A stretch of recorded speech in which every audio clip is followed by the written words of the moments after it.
Hello and welcome to Hidden Files. I'm Marzia Hashemi. Thanks so much for being with us. I'm very happy to be joined by a very special guest today.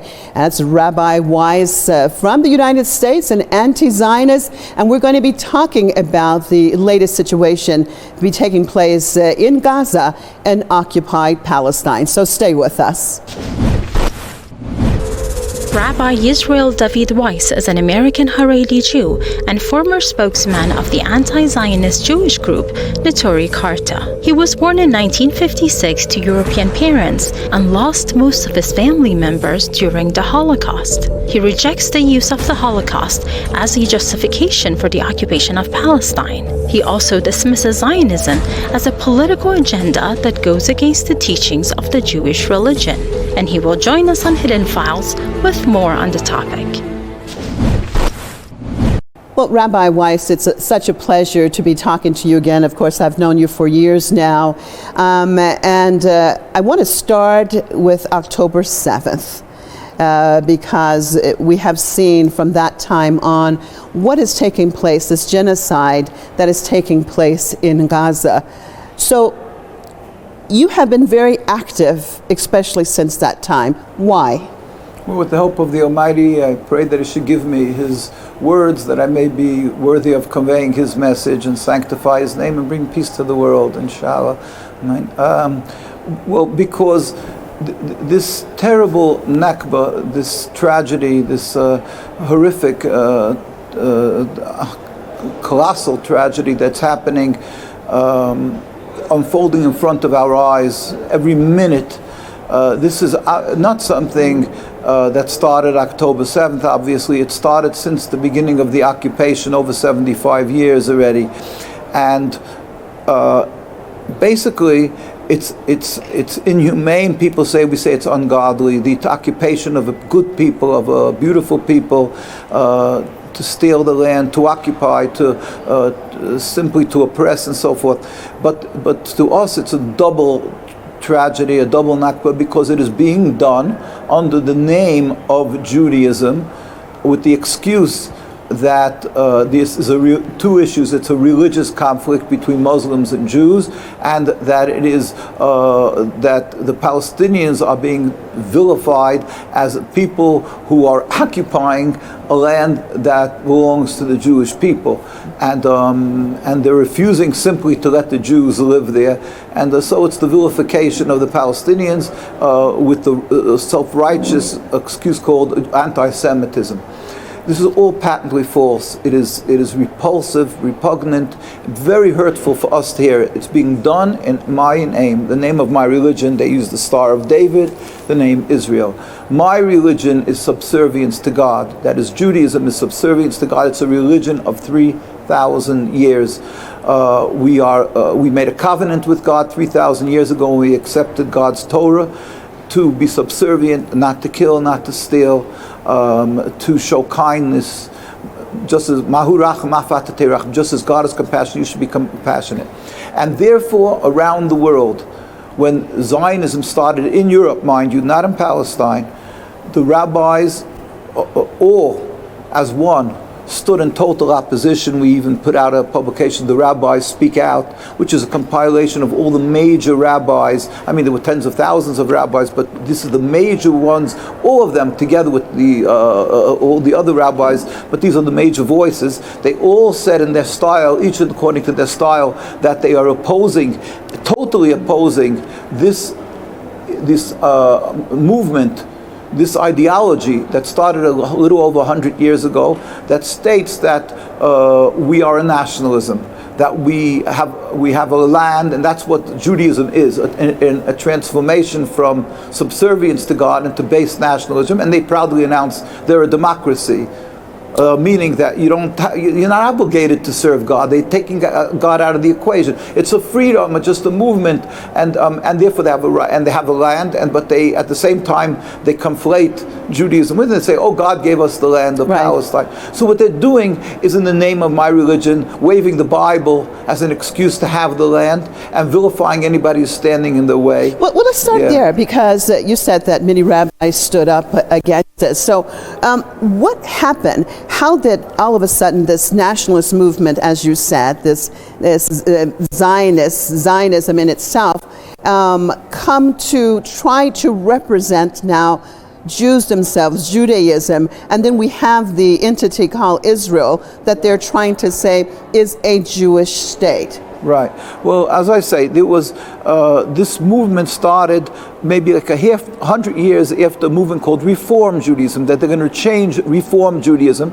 And again, that was a movement that started like 300 years ago, and this was a movement that states God didn't give the Torah. Moses created some religion, and we are therefore free to pick and choose. They don't keep the Ten Commandments, and they don't keep the Sabbath. They don't do kosher. So this movement started. Their grandchildren, basically, people who were totally non-religious, came along and said, well, what the Reform wanted to assimilate into the communities by simply dropping the religion. So complicated issues, but they came along and they said, well, some assimilating, dropping the religion is not doing what we want, that people should stop being anti-Semitic, hating the Jews. The thing to do is to create our own state.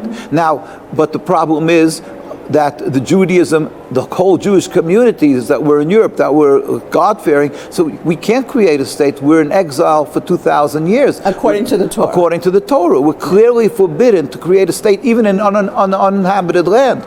So these guys just laughed and scorned, and then they said, they're rooted in blasphemy, because they said, well, so what do you do? Who's protecting you? So we said, what do you mean, God? We're religious. We believe in God. That's what religion is. So they said, where was God to protect you? So they scorn and laugh and mock the religious Jews. We're going to make a state that's to protect us. So these were a bunch of heretics, non-religious Jews, and they don't have the morals of God that states that you should not try to covet what's not yours.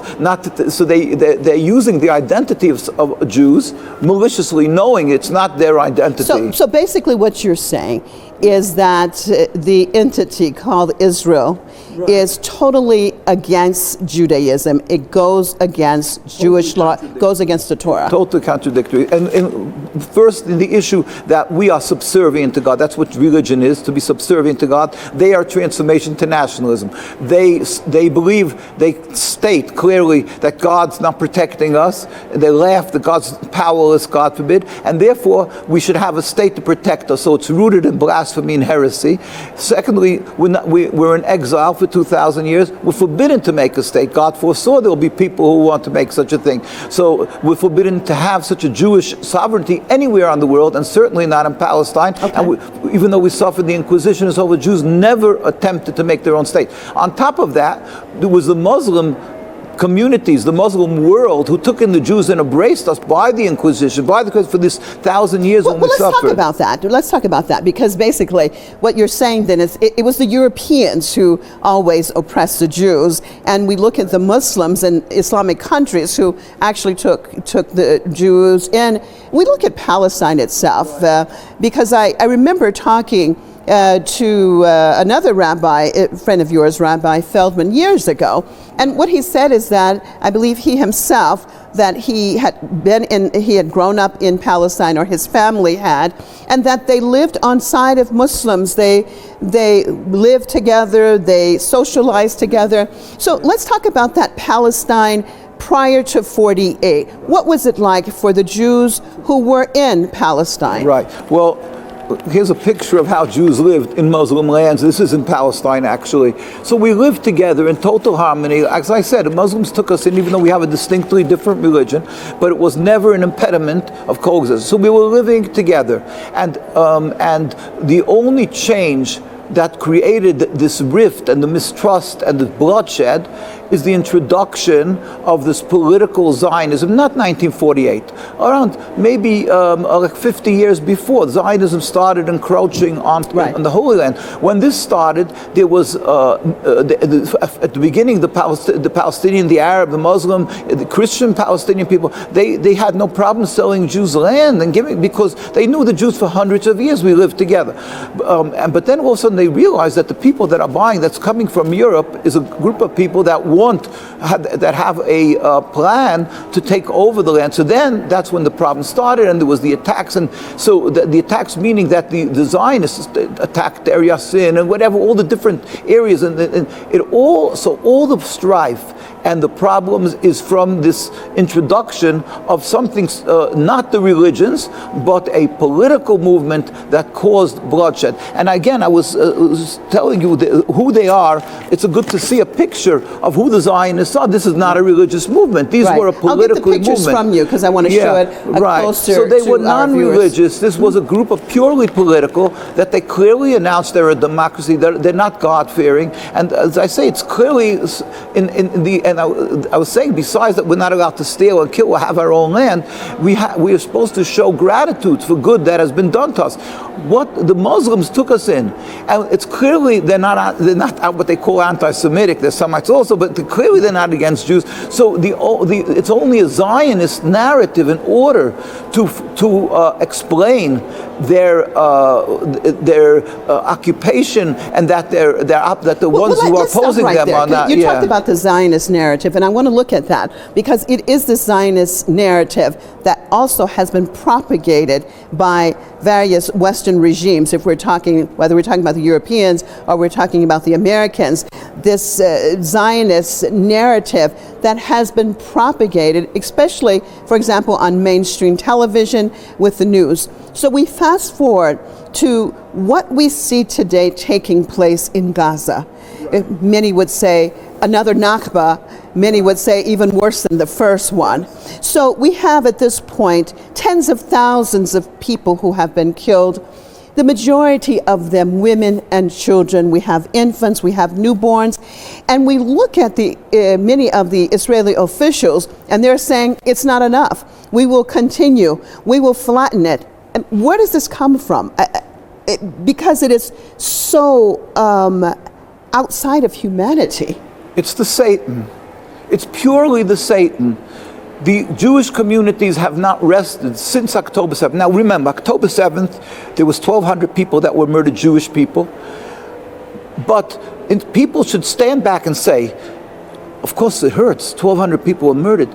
But wait, 75 years you're buying the story of the Zionists that it's because Arabs hate the Jews. And you went through all the Camp David Accords, the Oslo Accords, everything you tried. And every time they would say, oh, the unrest is because of this, because of Intifada, because of that. And every time they had an excuse. And you bought their narratives. People bought into what they're saying. Now you have 1,200 people. Since Hitler, there wasn't so many deaths in one shot of Jews. So the people should say, look, let me think. What's going on? It's only getting worse. Maybe I've misunderstood what the situation is. And it doesn't take a lot. It's common sense, what God blessed a person, any human being with, that we see that we've been living together for hundreds of years with a distinctly different religion. So then it should be clear to the world that they've made a colossal mistake buying the Zionist narrative. It's simply this introduction of this political movement called Zionism. Remove this and there won't be deaths. So the Jewish death, the 1,200 people, maybe it wasn't the Zionists who shot these people, but they clearly were the cause of this 1,200 people, and going back all 75 years and more, the death of even their soldiers who are lying in their cemeteries. Basically, the Palestinian Muslims, Christians, and Jews are to be blamed squarely on the Zionists of Israel. Remove that and there will not be this death, and there was not anti-Semitism. That's a blatant lie. It's disgusting because it's the Muslims who took us in, and instead of showing the gratitude that's required, they are vilifying, and they've come to this point where they so dehumanized the people of Palestine that the world, at least the part of the world that is silent, is able to accept that the people of Gaza are like bugs, that they can murder them because they so dehumanize them and demonize them. But we as Jews are screaming and crying, this is unacceptable. We are day and night, we walk, because on Sabbath, a lot of the demonstrations are on Sabbath. And our communities, whether it's in Palestine, well, I want to get to that. We go out and stream. I'm going to get to that. Because we cannot be silent on this. Right. But before that, going back to Gaza itself, what do you think the Israelis, what's their goal here in Gaza? Well, again, when you say the Israelis, even that, although I'm not condoning any of the Israelis or anything, but I'm sure it cannot be that the Israelis as a whole, there's many who are opposed to it, I'm sure, because it's so, to do such a thing is so ungodly. It's the leadership who they have and the ones who are supporting them. Their goal is they want to somehow recreate the world. Is it expansion? They're going to. Of the entity? They obviously want to stop the opposition, which is an impossibility because you can't oppress a people. So maybe one of their plans is to totally throw them out of the land entirely, because you cannot oppress a people. An action brings reaction. You cannot oppress human beings and expect them to thank you for it, and they will be silent. So they are the personification of anti-Semitism. They're causing the death of Jews, and they cannot do what they're doing. But there are people who are buying into that. And then there's people of the other parts of Israel, maybe who are just simply they have what would call fear, a panic, that they don't see themselves out of it, and so they can only think 2 inches ahead of their nose, and that means that we got to protect ourselves because we're going to slaughtered by that skillful propaganda, PR of the Zionists, that they're so afraid of the Arabs and Muslims, the narrative of the Zionists, that they equate the Palestinians with the Nazis, which they do constantly. And we've heard this all the time. Right. So that's why they buy it. Again, we're not condoning their thought process. But this is what it's coming from a powerful, incessant 75 years of propaganda of the Zionists. I could say, our communities where I lived, and even in Jerusalem, the very religious communities, a lot of us are children and grandchildren of Holocaust survivors. My father-in-law was in Auschwitz. He passed away recently. And he would wake up with dreams, nightmares, till he passed on. My father escaped from the Nazis when they came into Hungary, and his parents were killed in Auschwitz, as the majority of my mother's family from Poland and from Hungary.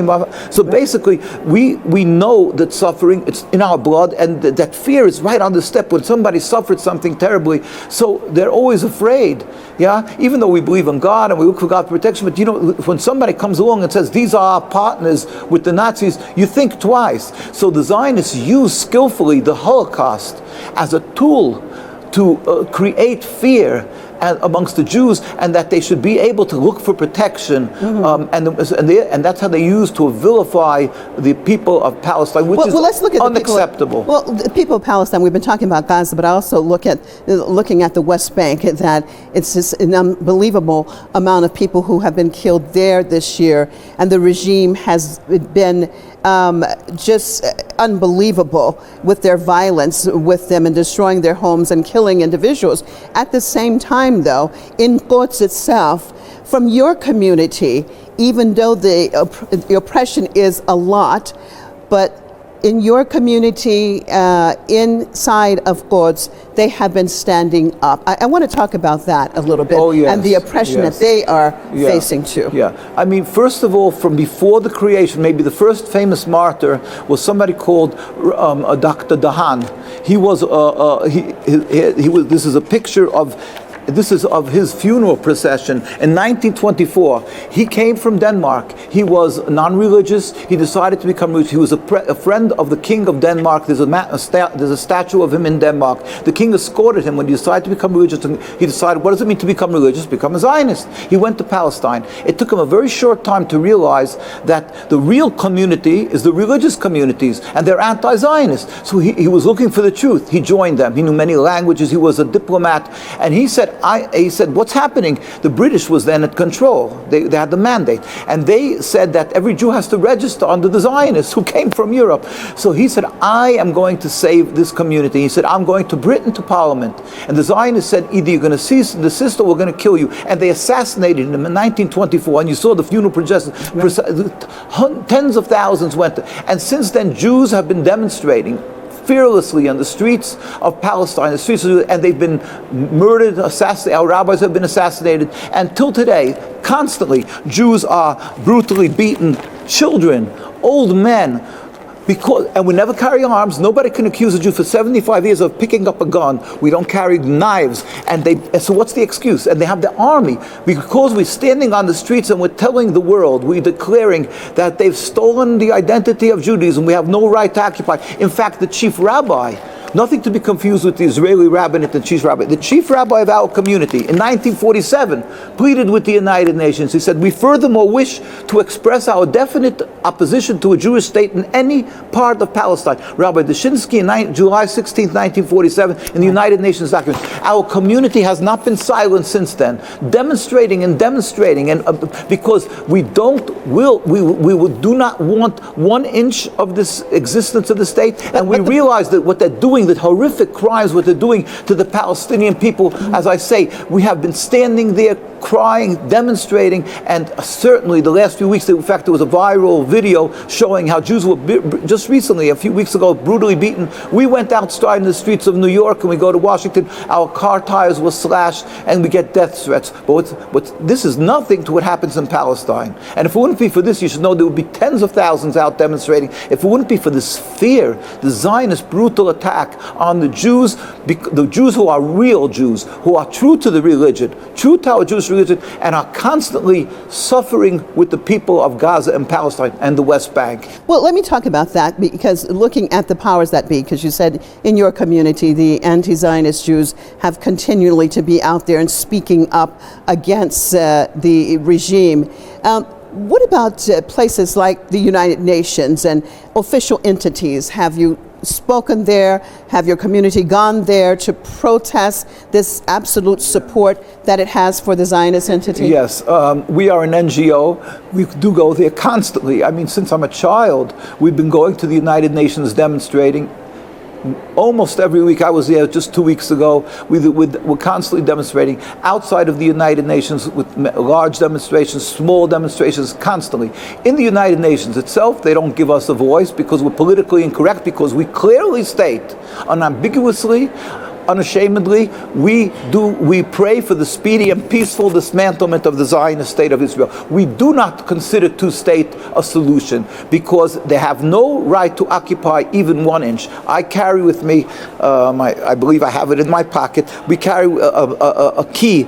We went to visit Sabra Shaltila, Baja Barajna, and they gave me a key that they remember the homes in Jerusalem, they want the homes. We support this. We cry with them. They should be allowed to return. What do you mean they should be allowed? It's theirs. The United Nations should be demanding that they should go out to the state. And just like the United Nations made a mistake, forgive me for saying so, it's the United Nations, but they allowed and supported the South Africa during the apartheid, and the ambassador was called His Excellency, and that's how they referred to them, while they were practicing racism, and they believe in God, they said. And today, everybody understands that racism is criminal. Who doesn't understand? It's basic logic. And because of the grassroots, good people like you, good people like the average people who stood out on the street and went and screamed till the politicians were uncomfortable. Do you think that there's a change? It's changing? And of course, so I'm saying the United Nations today, of course, South Africa is, and yet the United Nations was the one that ratified the creation of a Zionist state that declares, and with the majority populace was Muslim, that they could create such a called a Jewish state. It's not a Jewish state, but that they could create a Jewish state. What would that mean? If you're looking for a world body that was created to create peace on the world, how do they ratify a situation where you're going to take a minority, that their name should be the name over the land? That's calling for strife and unrest and hate. And right. That's what they did. Well, Rabbi Weiss, hate to interrupt you, but we only have a couple of minutes. Do you think that there's a transition, that we're in a transition, that there's a change on the horizon as more and more people seem to be becoming aware of what the Zionist entity really is and standing up against this genocide? Well, look, we're not prophets, and we've gone through the 75 years. Sometimes that looked much more hopeful, sometimes it looked less hopeful, but we knew and we know that God is compassionate, and the Torah says, why are you rebelling against against me, it will not be successful. There will be an end of the occupation of the Zionist state of Israel. We pray he should do with his compassion, speedily and peacefully. We know that we've been always demonstrating, and we have to continue to demonstrate even if it looks black. But at that said, we hope that maybe at this point in the history where the world sees the totally unexplainable, unforgivable mass murder of the people of Gaza, maybe this is the time that in Judaism, it says, one of the statements of the Torah, it says, from sour comes sweet, from bitter comes sweet. Maybe from this will be the time that the world will say, just like in South Africa, something's wrong. We made a colossal mistake. We have to stop the occupation. And that doesn't mean the Jews can't live together with Muslims. Again, I went with people in Gaza. I met with the leadership of Hamas and with Hezbollah in Lebanon. They embraced me openly, unabashedly. They said, we have nothing against Jews. History shows that the world, then the United Nations has to face the history that if you remove the impediment to peace, this political, flawed, selfish occupation, then we will live together in peace. Okay, and that's what we're hoping and praying for, the removal of that impediment. Thank you so much, Rabbi Weiss. It is a pleasure, as always, speaking to you. And thank you, viewers, for being with us on this Hidden Files. I'm Marzia Hashemi. Hope to see you right here next time. Goodbye for now.